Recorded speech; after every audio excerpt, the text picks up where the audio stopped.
Hello বন্ধুরা, আপনারা সবাই কেমন আছেন? আমি ভালো আছি। এই দেখুন বন্ধুরা, এটা কি বলুন তো? ইলিশ মাছ।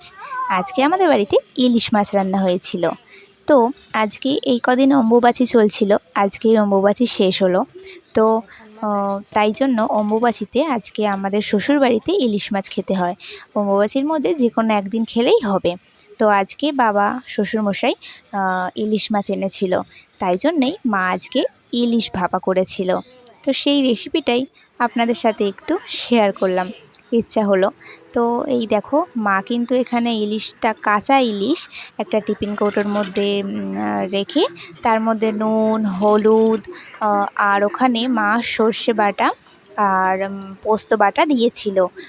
তারপরে ওপর থেকে একটুখানি কাঁচা লঙ্কা আর কাঁচা তেল ছড়িয়ে দিয়েছিল। তারপরে এই দেখো, ভালো করে ওটা দিয়ে, সর্ষে বাটাটা ভালো করে দিয়ে সেটা ভালো করে মিক্সিং করে নিচ্ছে, যাতে পুরো মাছটার ভেতরে ভেতরে ঢুকে যায়। তারপরে সেটা কিন্তু ভাপা মানেই সেটা কিন্তু গরম জলে একটা টিফিন কৌটোটাকে মুড়ে কড়ার মধ্যে জল দিয়ে সেটাকে বসিয়ে দিয়েছিল। এই যে দেখুন, কড়াই জল দিয়ে টিফিন কৌটোটাকে বসিয়ে চাপা দিয়ে দেবে, যাতে ভাপে ভাপে হয়ে যায়। এটাকেই বলছে ভাপা ইলিশ। তো খেতে কিন্তু ভালো হয়েছিল বন্ধুরা। ইলিশ মাছটাও কিন্তু বেশ সফট, বেশ নরম, খুব সুন্দর খেতে হয়েছিল।